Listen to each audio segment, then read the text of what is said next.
Peço que todos abram a palavra de Deus no livro do Salmo, Salmo de número 45. Pode fechar.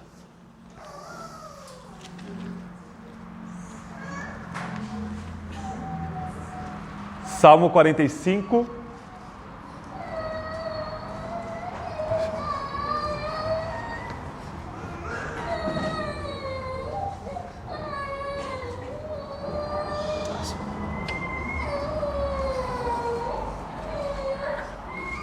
Irmãos, o título do sermão de hoje é um pouco incomum. É o Natal e os males deste mundo. E eu vou trazer 3 conceitos para nós que são um pouco mais profundos, que é escarnação, teoses e cultura, e o que isso tem a ver com o nascimento de Cristo. Eu aproveitei que todo mundo ontem, com a ceia do Natal, saiu da dieta e comeu muito mais do que deveria. Então eu resolvi trazer um sermão um pouco mais denso para nós refletirmos nesta manhã, para nós internalizarmos a palavra de Deus. Eu vou explicar cada um desses termos depois. Salmo 45.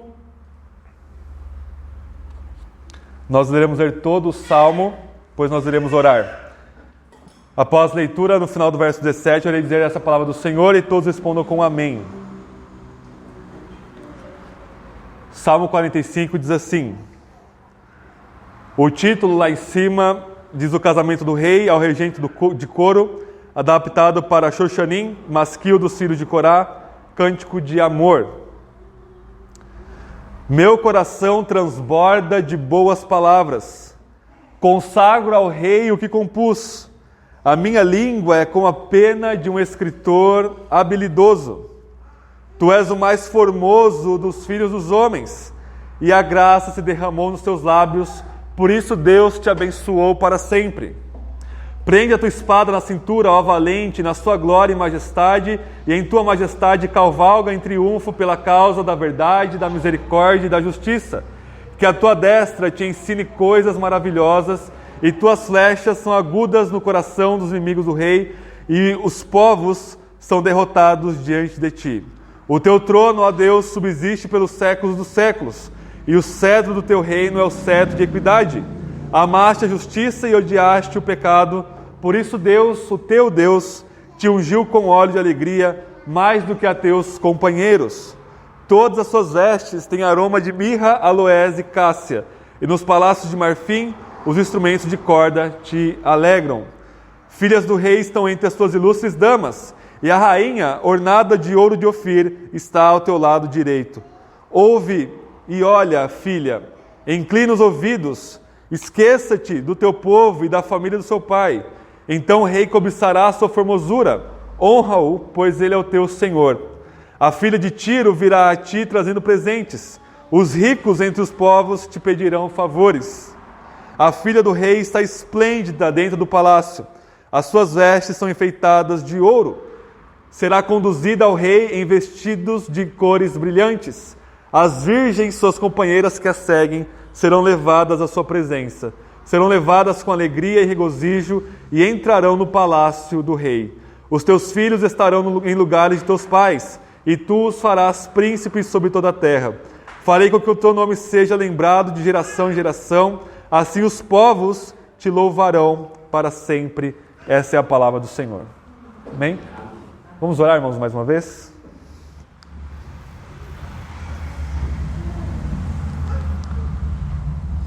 Senhor Deus bendito, estamos diante da sua palavra, neste dia em que muitos separam para pensar mais profundamente sobre a encarnação do Verbo, a tomada da natureza humana pelo ser divino que é o teu Filho, para nos redimir dos nossos pecados.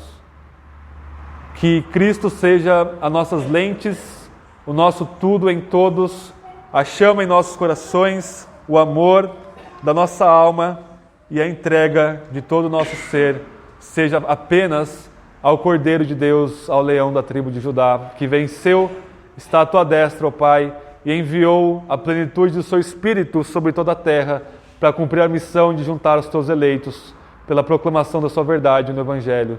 Senhor, que isso se cumpra e que o Senhor use-nos para participarmos dessa missão, para a sua glória, em nome de Jesus. Amém. Irmãos, antes, como uma introdução, 2 pensamentos para nós sobre o Natal. Por que nós separamos o dia 25 de dezembro para meditarmos mais profundamente sobre Jesus? Essa é uma pergunta que nós devemos fazer, se é lícito ou não fazermos algo assim. Primeiramente, Jesus não nasceu dia 25 de dezembro, isso é muito claro para todo mundo, é uma data simbólica. E se vocês pararem para pensar, os 2 dos 4 evangelhos que escreveram sobre a infância de Jesus, que é Mateus, o apóstolo Mateus, e Lucas, o médico amado, eles descrevem a infância de Jesus, o nascimento de Jesus, a genealogia de Jesus, e todos os 4 evangelhos são baseados em testemunhas oculares. E a única testemunha ocular para a infância de Jesus era a própria mãe dele, Maria. Com certeza José ele morreu antes da crucificação de Jesus e os meios irmãos de Jesus nasceram depois dele. Ele é o primeiro filho de Maria, enquanto ela ainda estava virgem. Então a única testemunha ocular para esses eventos que Mateus e Lucas narram no princípio do seu evangelho vem de Maria. E com certeza Maria, como uma boa mãe que ela era, sabia o dia que o seu filho tinha nascido, e com certeza ela falou para Mateus, ela falou para Lucas, falou para João, para Pedro. A igreja primitiva sabia, a gente pode especular, a data do nascimento de Jesus, mas os apóstolos decidiram não passar isso adiante, porque a data específica do nascimento de Jesus, para os apóstolos, inspirados pelo Espírito, não tem uma importância teológica para se entrar no cânon bíblico, ao ponto de nós nos salvaguardar, de nós criarmos superstições em volta de uma data e talvez esquecermos o real significado da data, que é a encarnação de Deus. Por isso eles não passaram, mas ao mesmo tempo, quem criou o dia, a semana, os meses e os anos não foram nós, mas foi o próprio Deus, porque o nosso calendário é baseado na rotação do mundo que Deus determinou, e na rotação do mundo é baseado no nosso calendário. Então nós seguimos o fluxo que o próprio Deus estabeleceu na criação, um dia com 24 horas, uma semana com 7 dias, um ano com 365 dias, e Ele estabeleceu estações que se sucedem do começo da criação até a volta de Cristo, e isso Ele usa no Antigo Testamento para estabelecer datas festivas. Eu e nós não usamos calendário litúrgico, mas eu também não critico os nossos irmãos reformados que usam o calendário litúrgico, porque é lícito separarmos um tempo para meditarmos sobre os eventos da redenção da história de Cristo para nós. É claro que nós devemos meditar sobre Cristo todos os dias, e se for possível, meditar sobre a promessa e a profecia no Antigo Testamento, encarnação, vida, morte, ressurreição, ascensão, descida do Espírito, e o retorno de Cristo deve estar na narrativa do nosso dia, mas é lícito a gente separar um momento do ano para nós pensarmos mais profundamente, por exemplo, sobre a morte de Jesus na Páscoa, sobre a descida do Espírito no Pentecostes, ou sobre o nascimento de Jesus hoje, uma data que o mundo ocidental separa para comemorar, ainda que de forma bem errada em muitos contextos. É lícito a igreja parar para nós pensarmos sobre o Natal. E é por isso que todo Natal eu trago uma mensagem, o Kaique traz uma mensagem sobre o Natal, mas isso não é uma regra. Pode ser que algum ano eu traga uma mensagem completamente alheia à encarnação de Cristo, porque isso não é um mandamento, mas é algo da sabedoria que nós achamos por bem pararmos hoje para meditarmos mais profundamente sobre a encarnação de Cristo. E a encarnação de Cristo, irmãos, ela é tão profunda, ela é tão misteriosa, ela é tão cheia de sentido, que o resto do sermão desta manhã nós vamos pensar como a encarnação de Cristo é o único remédio para as mazelas do nosso mundo contemporâneo, da nossa sociedade moderna. Se vocês pararem para pensar, o diabo ele age no mundo desde a queda de Adão. Ele entra no jardim, ele engana Adão e Eva, eles pecam. Desde então o diabo está agindo no mundo como um antideus, Mas a partir da encarnação de Cristo, ele ganha um novo título. Ele se torna o anticristo. E o apóstolo João já nos diz que o anticristo já está atuando desde o primeiro século, desde a vinda de Cristo. Em outras palavras, desde o advento do Natal, da encarnação de Cristo, o diabo ele tem agido no mundo, na sociedade humana, como aquele que vai contra Cristo.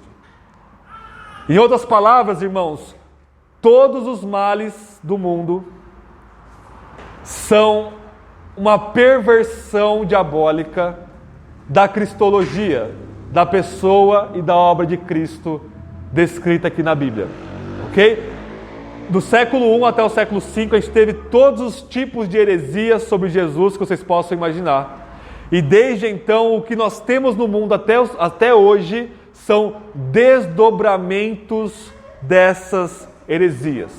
E a gente vai ver que 3 dessas heresias perpassam o mundo de hoje como uma paródia diabólica da encarnação de Cristo, e o remédio para isso, tanto para a sociedade quanto para a igreja, é nós voltarmos às bases da encarnação do nosso Senhor Jesus, Deus que se fez carne por nós.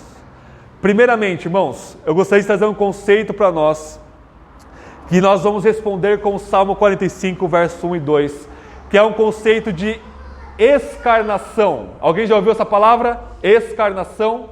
Não? Escarnação é uma palavra inventada por um filósofo católico romano do século passado chamado Charles Taylor. E o que o Charles Taylor vai falar para nós? Ele vai falar que a sociedade moderna, tanto a do século passado como de hoje, é uma sociedade escarnada. É o oposto de encarnada. Carne significa um movimento de dentro para dentro da carne. Escarnação com ex, né? Excarnação é um movimento para fora da carne. Ou seja, o mundo moderno é caracterizado por um desdém da concretude do ser humano, ou da corporeidade do ser humano.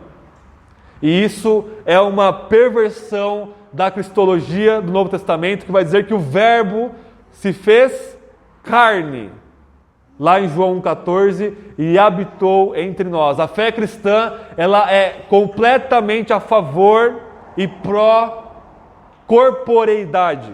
E o que o diabo está fazendo desde então é mostrar que a carne por si só, ela é ruim, ela é algo maléfico, ela é algo que nós sentimos as dores aqui na carne, nós sentimos as mazelas do corpo, e o que importa mesmo é a nossa interioridade. Deixa eu dar 2 exemplos gritantes da sociedade escarnada dos nossos dias. Primeiro, na área sexual. O meu corpo não vai dizer aquilo que eu sou. O que vai dizer o que eu sou é aquilo que eu sinto. O sentir é um conceito de escarnação. É um conceito para fora e para longe da nossa corporeidade. Então, se o meu corpo diz que eu sou homem ou que eu sou mulher, isso não tem a menor importância, porque a carne, a encarnação nossa, ela é má. E o que realmente importa é o meu interior, tanto quer seja o meu interior de sentimentos, quer seja o meu interior de pensamentos, ou de desejos, ou de planos, ou de sonhos, o que importa é o que eu sinto, penso ou desejo. Então, nessa mentira da serpente, o mundo é enganado para um movimento para fora e para longe da carne, no sentido corpóreo. Quer ver um outro exemplo para nós, como nós somos muito influenciados pela doutrina da escarnação? Nossos dispositivos. Os nossos dispositivos celulares, notebooks, ou qualquer que seja, tablets, eles não são ruins em si mesmos, mas existe um grande perigo de nós desviarmos para essa escarnação, porque o mundo das redes sociais não é um mundo concreto, não é um mundo de carne e osso, é um mundo que existe apenas dentro do meu dispositivo. Então este movimento de para fora da carne cria essa mentalidade, essa cosmovisão, essa forma de ver o mundo, de que o que importa é o que eu sinto e não me importa eu agir no mundo, mas o que importa é eu agir nesse mundo etéreo e das ideias das redes sociais. As pessoas vivem, passam horas do dia viciadas, tanto cerebralmente quanto espiritualmente, nos seus celulares, computadores ou o que quer que seja. Isso são só 2 exemplos de uma miríade de outros exemplos dos males da heresia de se negar à encarnação do nosso Senhor Jesus. E a igreja, ela vai nesse rumo, ok? Desde séculos atrás, o pietismo, ele vai fazer esse movimento de interioridade para os nossos sentimentos.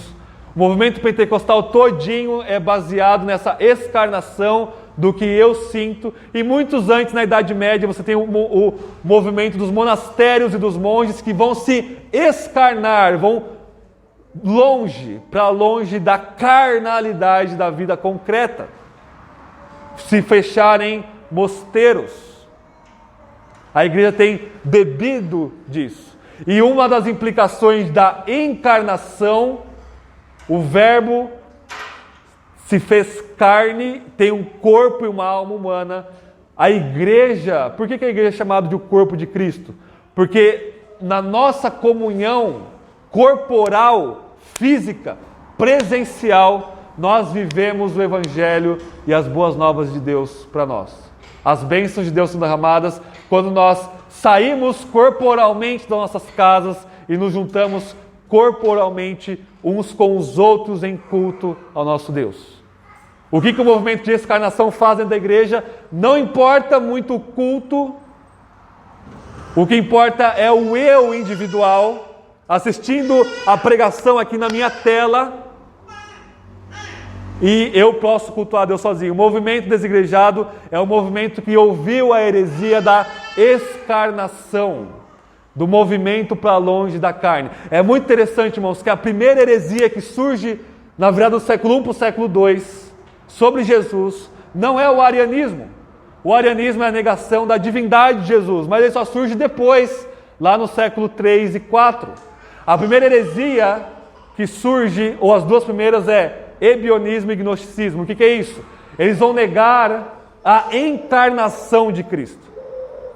Eles não tinham o menor problema em afirmar que Jesus é o Logos, é Deus, é a palavra de Deus, mas Jesus não se tornou homem, ele não se assumiu um corpo humano. Por quê? Porque a mentalidade grega é o corpo e a matéria é mal. E qual que é o remédio para isso? Salmo 45, verso 1 e 2. O salmista, os filhos de Corá, vão dizer o seguinte: meu coração transborda de boas palavras. Consagro ao rei o que compus. A minha língua é com a pena de um escritor habilidoso. E qual que é o poema que o filho de Corá vai compor aqui? Verso 2. Tu és o mais formoso dos filhos dos homens. A graça se derramou dos seus lábios. Por isso, Deus te abençoou para sempre. O salmista, ele vai afirmar a beleza do filho do rei, do filho de Davi, que é o futuro rei de Israel. E ele diz: o rei é o mais formoso, não dos anjos, não dos fantasmas, não dos espíritos, não de entidades desincorporadas, mas tu és o mais formoso dos filhos dos homens. Existe uma fisicalidade no rei, existe uma corporeidade no rei, e quando o salmista olha para o rei em sua função de governar o povo de Deus, ele diz: tu és o mais formoso. E esse salmo, ele é messiânico. Nós, quando olhamos para Jesus, nós dizemos: tu és o mais formoso dos filhos dos homens. Ou seja, a beleza da encarnação de Cristo é o remédio para as mazelas de uma vida desencarnada, desincorporada, ou, nas palavras de Taylor, escarnada. Quando Isaías 53 diz que não havia nenhuma beleza em Jesus para que nós desejássemos, Isaías está olhando para Jesus na cruz e com os olhos carnais. Lembrem que Israel, no livro de Isaías, está cego para as promessas de Deus, está cego por causa da sua idolatria. Então, ao olhar para o Messias crucificado com os olhos carnais, não no sentido corporais, mas no sentido pecaminoso, nós dizemos não há beleza alguma para que nós o desejássemos. Mas a partir do momento que nós temos um olhar da fé, não há nada mais belo do que o Messias crucificado. Aos olhos pecaminosos não há nada mais horrível neste mundo do que Jesus na cruz, mas aos olhos regenerados não há nada mais belo em toda a criação do que um homem ensanguentado, pendurado no madeiro romano, porque ali nós vemos o ápice do amor de Deus por nós. O ápice da beleza de todos os atributos de Deus em nosso favor, agindo para nos salvar. Tu és o mais formoso dos filhos dos homens. Nós precisamos, como igreja, restabelecer e resgatar a beleza da encarnação de Cristo e a beleza de nós vivermos uma vida corpórea. Irmãos, querem ver se vocês têm uma mentalidade escarnada e, portanto, ouvindo o anticristo? Você acha que orar é mais espiritual, por exemplo, do que você lutar contra o aborto ou contra a legalização do casamento gay ou contra agendas anti-Deus na sociedade? Você acha que você entrar no seu quarto e ficar lá a sua vida toda lendo a Bíblia e orando é mais espiritual do que você se encontrar com os irmãos da igreja para comer uma carne de um churrasco e ali papear com seus irmãos? Irmãos, a espiritualidade nossa, ela abarca todo o nosso ser, corpo e alma e todos os aspectos da nossa vida. Tudo é santificado pelo Evangelho. Tanto a nossa oração e leitura bíblica, quanto o nosso culto, quanto o seu trabalho, quanto a sua família, quanto você trocar a fralda do seu filho, lavar uma louça, ajudar algum necessitado.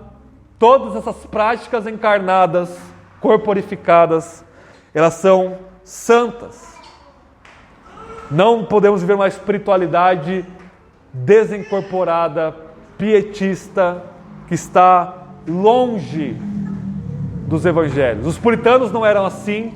Os puritanos, eles iam para as prisões, eles iam pregar o evangelho, eles viviam a vida de comunidade, eles viviam a plenitude do evangelho que Deus tem para todos nós. Segundo lugar, irmãos, um segundo conceito que eu quero trazer para nós é o conceito, uma palavra que vocês também talvez não ouviram, de teoses. O que é teoses? Teose significa a divinização do ser humano. E por mais horrível que isso seja para nós, pelo menos para mim, é uma doutrina que eu combato bastante.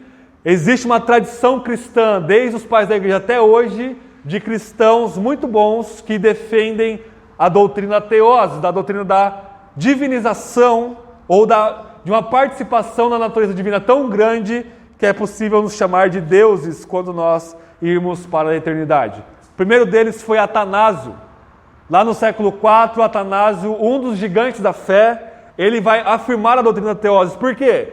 Porque ele está combatendo a heresia do arianismo. E estava todo mundo do Império Romano, debaixo de Constantino, sendo enganado pelo arianismo. Por isso que você tem a expressão Atanásio contra o mundo, porque ele sozinho, quase praticamente, foi exilado, mas ele combateu o arianismo.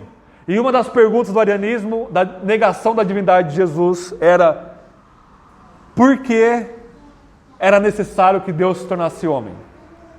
E aí, para resolver isso, Atanásio ele fala: Jesus é Deus, ele se fez homem para que nós, homens, pudéssemos nos tornar deuses. Nós não acreditamos nisso. Jesus é Deus, se tornou homem para redimir na nossa humanidade e para que nós possamos glorificar a Deus eternamente enquanto humanos ressurretos na nova criação quando Jesus voltar. mas Atanásio ele comete esse erro, ele não é considerado um herege por nenhuma tradição da igreja, mas ele concebe esse erro. E Lutero, o nosso ambíguo Lutero, ele não vai afirmar uma teoses, propriamente dito, uma divinização nossa, mas ele comete também um equívoco muito grande, que não é uma heresia, mas ele se equívoca em respeito à pessoa de Jesus. Lutero ele vai dizer que a natureza humana de Jesus comunica os seus atributos para a natureza divina e vice-versa. Na verdade, para sermos mais precisos, a natureza humana ela não comunica atributos à divindade de Jesus, porque a divindade não precisa de nada, mas a divindade ela pode compartilhar atributos à natureza humana de Jesus. Por que Lutero falou isso? Porque ele vai dizer que a ceia, junto com o pão e o cálice, está o corpo e o sangue de Cristo.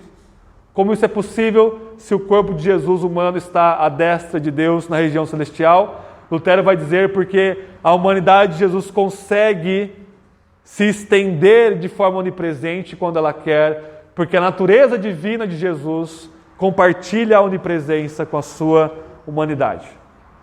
Estão entendendo? São equívocos, erros, uns mais crassos do que os outros, que grandes homens de Deus, muito melhores do que nós, cometeram. Mas qual que é o grande problema? Principalmente os católicos, eles vão culpar Lutero dos males da modernidade, porque Lutero ele tirou a autoridade da tradição e cada um virou sua própria tradição, seu próprio papa, e isso gerou o individualismo moderno. Isso é possível se nós considerarmos cada palavra que Lutero falou na vida dele. Porque Lutero ele combatia algo que já na Idade Média era chamado de via moderna. A via moderna não começa agora, ela começa na Idade Média com alguns medievais dizendo o seguinte, enfatizando a liberdade humana, a autonomia humana, a eficácia humana, a bondade humana, a potencialidade humana e os poderes internos do ser humano. Muitos teólogos medievais, alguns deles pelo menos, começaram a enaltecer demais a natureza humana, e é isso que vai desembocar na modernidade. E Lutero combateu com cada fibra do corpo e da mente dele esse movimento que já era chamado de via moderna. O que aconteceu? Séculos depois de Lutero, 2-3 séculos depois, um sujeito ímpio chamado Feuerbach, Ludwig Feuerbach, ele vai pegar a teologia de Lutero, de que a natureza divina de Jesus compartilha atributos com a natureza humana, e vai paganizar isso. Ele vai citar Lutero, e ele vai dizer que todos nós somos como Cristo. E nós temos a potencialidade de sermos deuses. E existe um movimento muito grande desde o século XIX com o romantismo até hoje de divinizar muito mais gritantemente do que nas épocas passadas todos os seres humanos. Todos nós somos deuses. E isso é uma heresia cristológica de afirmar que a natureza humana de Jesus é divinizada e nós podemos ser iguais a Jesus nesse sentido e termos onipresença e soberania e autonomia absoluta, assim como Jesus. Qual que é a solução disso? Salmo 45, a partir do verso 3 até o verso 8. O salmista continua louvando o rei, o ser humano, filho de Davi, que é formoso, mas ele faz um movimento muito estranho. Ele diz, verso 3, prende a sua palavra na cintura, ó valente, na sua glória e majestade, e nessa majestade cavalga em triunfo pela causa da verdade, misericórdia e justiça, e que a tua destra te ensine coisas maravilhosas. As tuas flechas são agudas no coração dos inimigos do rei, os povos são derrotados diante de ti. Quem que é o sujeito desses versos? O sujeito é o rei, o filho do homem que é o mais formoso, o filho de Davi, que é rei. Só que o mesmo sujeito agora continua no verso 6. O salmista vai chamar esse filho do homem, esse rei, de Deus. Verso 6. O teu trono, ó Deus, subsiste pelos séculos dos séculos. Cetro de equidade, o cetro do teu reino é o cetro de equidade. Amaste a justiça e odiaste o pecado. Por isso Deus, o teu Deus, te ungiu com óleo de alegria mais do que a teus irmãos. Vejam que estranho isso aqui, irmãos. Ele vai dizer que o rei é Deus que subsiste para sempre. E ele vai dizer que o teu Deus, o Deus do teu Deus, abençoou ele e ungiu com mais óleo do que os seus irmãos. Isso é absolutamente contraditório se não for cumprido em Jesus Cristo nosso Senhor. E Hebreus 1, que nós lemos na liturgia, vai citar esse salmo aplicando a Jesus. Ele diz, mas ao Filho, ele cita o Salmo 45, diz, o teu trono, ó Deus, subsiste pelos séculos dos séculos.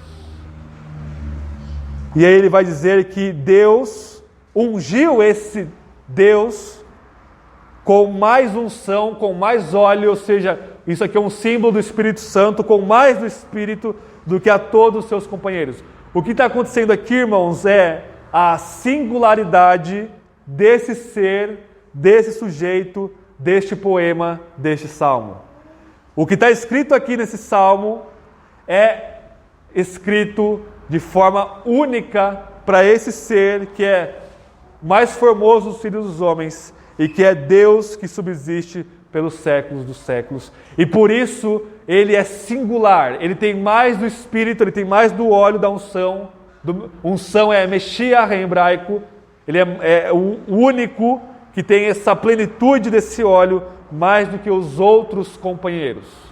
É isso que o apóstolo João diz no João capítulo 3, quando diz que Deus dá o Espírito para Jesus sem medida, sem restrição, ou seja, a infinitude do Espírito habita em Jesus.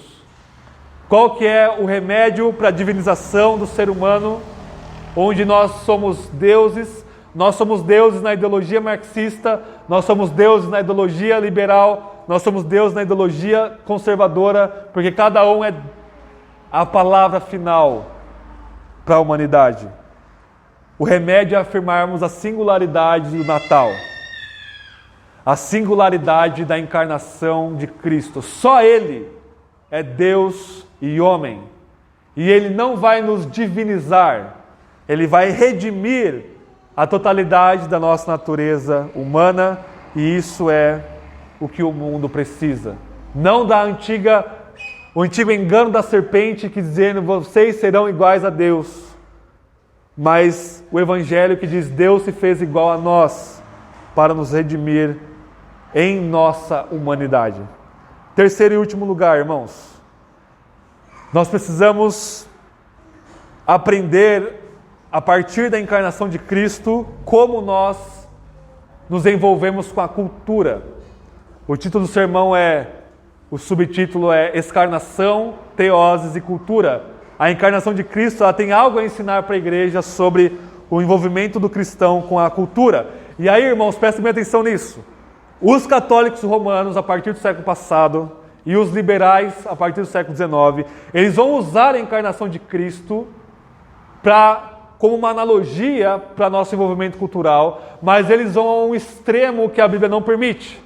Qual que é o extremo que os liberais vão falar? Bom, Jesus se encarnou numa cultura específica e nós também devemos encarnar a verdade da Bíblia na nossa cultura, mas como? Aceitando tudo que a cultura fala. Então, se nós estamos num contexto em que a cultura não aceita milagres, não aceita o sobrenatural, a homossexualidade é absolutamente normal e incentivada, a pedofilia é incentivada, a pornografia é incentivada, o liberal vai falar, olha, isso é bom. E nós precisamos nos encarnar nessa cultura e aceitá-la para que ela ouça o Evangelho. É isso que os liberais falavam no século passado e até hoje. Mas, irmãos, existe esse erro, mas existe uma verdade nisso. Jesus se encarnou. Isso significa que Deus aprendeu línguas humanas. Jesus sabia hebraico, aramaico, muito provavelmente sabia o grego também, porque era muito comum o judeu saber grego. E línguas humanas é uma coisa cultural, não é um dado da criação, não é um dado eterno, é algo que o ser humano cria enquanto cultura. Jesus aprendeu a comer as comidas judaicas da sua época. Jesus aprendeu a se vestir conforme as vestimentas da Palestina do século I. Jesus aprendeu sobre o Império Romano. Eu falando aprendeu enquanto ser humano, porque como ser humano ele precisava aprender. Lucas capítulo 1 e 2 vai falar que ele crescia em conhecimento. Ele sabia que ele tinha que pagar imposto para César, dar a César o que é de César, dar a Deus o que era de Deus. Jesus estava imergido nessa cultura do século I, mas ele não se contaminava com essa cultura. Ele não apenas redimia a cultura, ele mostrava graça. É isso que o salmista vai dizer aqui no verso 4 do Salmo 45. Em tua majestade cavalga em triunfo, pela causa da verdade, da misericórdia e da justiça, e a sua destra te ensine coisas maravilhosas. Jesus, ele triunfa sobre a cultura, mas ele triunfa com verdade. Ele não aceita a mentira dos fariseus, ele não aceita as mentiras dos pagãos, ele triunfa com a verdade que é ele mesmo, com a justiça que é ele mesmo encarnado e com a misericórdia. O mundo não sabe juntar essas três coisas. O mundo não sabe juntar verdade, justiça e misericórdia. Ou eles pendem muito para uma coisa e negam as outras, ou eles afirmam outras e negam umas, mas Jesus ele consegue cavalgar em triunfo nessa cultura com verdade, misericórdia e justiça. E como nós devemos então interagir com a cultura? Verso 9 do Salmo 45. O foco agora não vai ser o rei, mas a rainha. Ele diz: filhas dos reis estão entre as suas ilustres damas. A rainha, ornada de ouro de Ofir, está ao seu lado direito. O que significa estar ao lado direito? Significa que a rainha estava reinando junto com o rei. Na analogia da igreja, nós reinamos com Cristo. E nós reinamos pela servitude, nós servimos uns aos outros e ao mundo de uma forma cruciforme. Nós somos crucificados, esvaziados do nosso ego e damos a nossa vida para o bem do nosso próximo. E nós reinamos como o nosso rei, cavalgando com misericórdia, justiça e verdade. E o que acontece quando isso acontece? Verso 11. O rei cobiçará a sua formosura, a honra, pois ele é teu Senhor. A filha de Tiro virá te trazendo presentes. Os ricos entre os povos te pedirão favores. O que acontece quando a rainha está plena, reinando ao lado do filho de Davi, do rei, vestidas com vestes de santidade, verso 14, com vestes brilhantes, brilhando a glória do rei? As filhas de Tiro, os pagãos, os ímpios, vêm até a rainha trazendo presentes e pedindo favores. Irmãos, existem momentos e lugares na história da igreja, na nossa história, em que as filhas de Tiro ou o Egito nos escraviza, nos persegue e nos mata. Ok? E nós devemos estar contentes com isso. Mas existem momentos e lugares na história em que o mundo olha para nós e a graça comum de Deus age no mundo e eles olham para nós e dizem: ali está a verdadeira humanidade. Tem algo aí e eu preciso ouvir, eu preciso agraciar. Em Atos, nos primeiros capítulos, antes da perseguição, a sociedade temia e ao mesmo tempo louvava a igreja primitiva e lhe era favorável. Irmãos, nós devemos brilhar a verdade do Evangelho de tal forma, brilhar a glória de Cristo de tal forma, que as pessoas olham para nós e veem a verdadeira humanidade, veem Cristo em nós.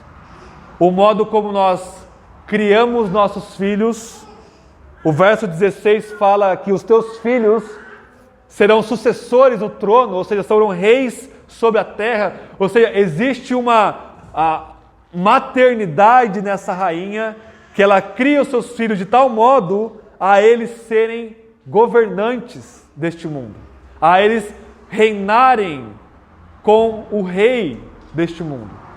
Ou seja, o modo como nós criamos nossos filhos, as pessoas devem olhar para nós e nos pedir conselhos.